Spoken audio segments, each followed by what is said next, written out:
Hello everyone, welcome to CLAT prep. आज है 5 जुलाई 2025 और जैसा कि आप सभी को पता है हम डेली न्यूज़ एनालिसिस करते हैं, फैक्चुअल एनालिसिस करते हैं और उसके साथ साथ 20 क्वेश्चंस की प्रैक्टिस भी करते हैं।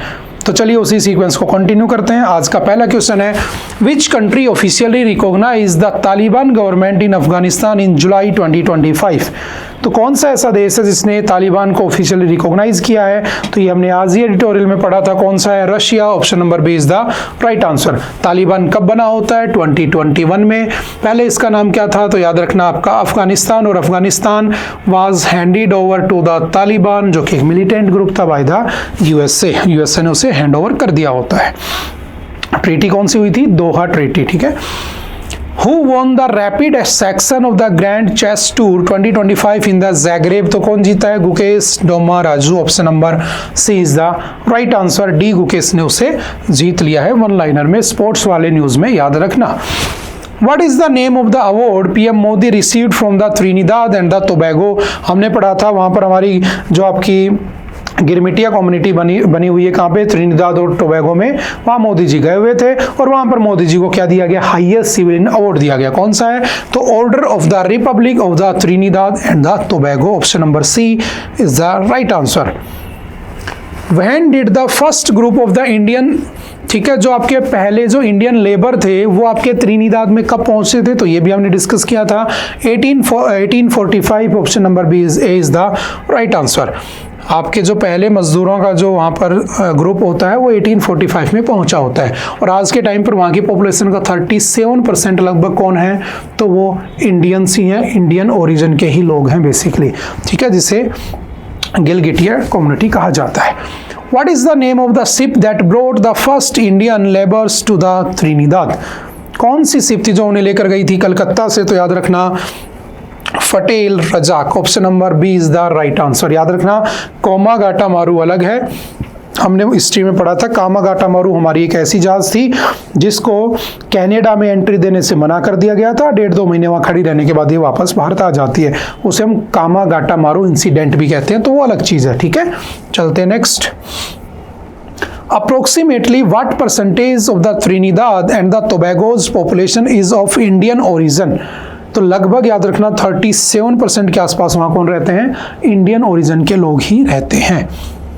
Pravasi Bharatiya Divas is celebrated to commemorate the return of the which Indian leader from South Africa to India? तो कौन है? Mahatma Gandhi. Option number C is the right answer. किस दिन आए थे गांधी जी? तो 9 जनवरी 1915 को भारत वापस आ गए थे।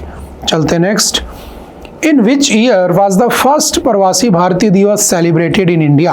पहला भारतीय प्रवासी दिवस कब सेलिब्रेट होता है? 2003 में। Option number B is the right answer.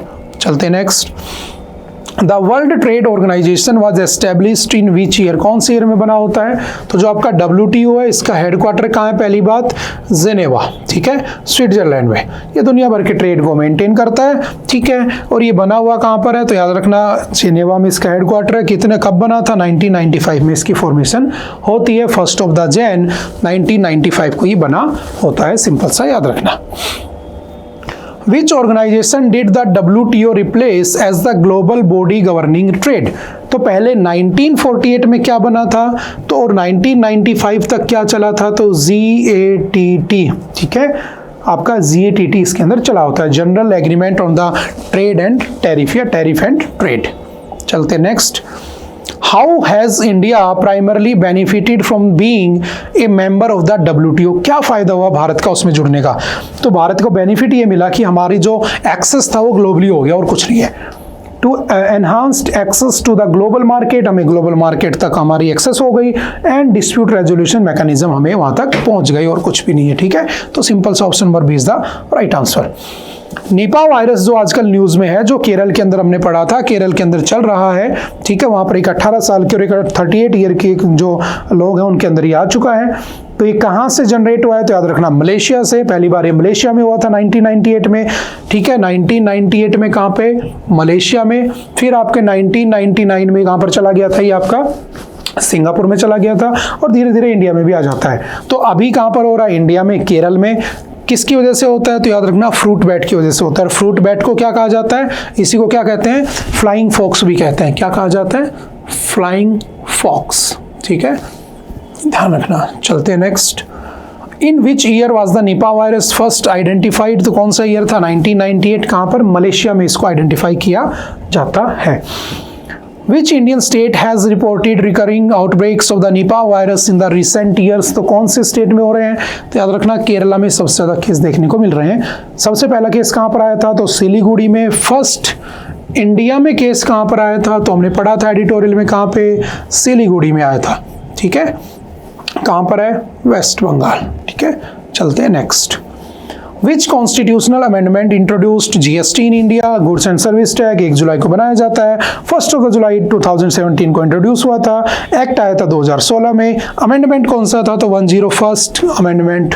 ठीक है, option number C is the right answer. What is the correct definition of the cess in the context of the taxation in India? India में cess का क्या मतलब है? तो समझना, a tax levied for a specific purpose over and above the base tax, उसे क्या कहते हैं? सेस। जैसे एजुकेशन सेस, जैसे स्वच्छ भारत सेस, जैसे फ्यूल सेस, तो सरकार उसके नाम पे लेती है, जो कि कहीं ना कहीं अच्छा नहीं है। What is the significance of the 44th amendment to the Indian Constitution? तो क्या किया था हमने 44th में? तो याद रखना 44th अमेंडमेंट हुआ था कौन से ईयर में? 1978 में। ठीक है, मोरारजी देसाई की सरकार होती है, और उस समय जो कांग्रेस ने, इंदिरा गांधी ने जो किया था 1976 में इमरजेंसी लगाकर 42nd कॉन्स्टिट्यूशनल अमेंडमेंट, जिसे मिनी कॉन्स्टिट्यूशन भी कहा जाता है, उसको किए हुए कामों को दोबारा ठीक ठाक किया गया होता है। ठीक है, जिसको हमने एडिटोरियल में पढ़ा भी था कि क्यों सोवरेन और उसको सोशल और सेकुलर को हटाना चाहती है सरकार। ठीक है, तो it restored the civil liberties and the curtailed emergency powers. तो option number C is the right answer. Which of the following words were added to the preamble? preamble में कौन से वर्ड ऐड किए गए थे? तो याद रखना सोशलिस्ट एंड सेकुलर। एक इसमें इंटीग्रिटी भी आता है, अखंडता जिसे कहते हैं। 3 वर्ड जोड़े गए थे, और प्रियम्बल को अमेंड किया जा सकता है किसी भी जगह। आप आपके कॉन्स्टिट्यूशन में अमेंड कर सकते हैं, बस बेसिक स्ट्रक्चर को कोई दिक्कत नहीं होनी चाहिए। The collegium system in India is primarily related to the appointment and the transfer of which officials? तो क्या गवर्नर्स? नहीं। तो याद रखना ऑप्शन नंबर बी, जजेस of the supreme court and high courts के लिए क्या होता है? कॉलेजियम। और कॉलेजियम को बेहतर बनाना चाहती है कोर्ट, क्यों? ताकि उसका ओवरटेक ना किया जा सके, एनजेक जैसी कोई बॉडी ना लाई जा सके। ठीक है, क्योंकि वो जस्टिस वर्मा वाला केस हम पढ़ रहे हैं अभी। अकॉर्डिंग टू द थर्ड जजेस केस, जो कि 1998 में हुआ था। फर्स्ट कब हुआ था? फर्स्ट जजेस केस 1981 में। फिर हुआ था सेकंड जजेस केस 1993, जिसमें कॉलेजियम इंट्रोड्यूस होता है। फिर होता है 1998 में थर्ड जजेस केस। सेकंड जजेस केस में 1+2 की स्ट्रक्चर होती है। थर्ड जजेस केस में 1+4 यानी कि 5 जजेस की स्ट्रक्चर कर दी जाती है, और उसके बाद आपका एनजेक आ जाता है, एनजेक को हटा दिया जाता है। ओके, आई थिंक आज के लिए इतना ही था। आई होप कि आपको चीज़ें समझ में आई होंगी। फिर भी अगर कोई डाउट रहता है तो आप एनी टाइम आकर मिल सकते हैं, पूछ सकते हैं। ओके, मिलते हैं दोबारा से फिर कभी। Bye bye, thank you, have a nice day.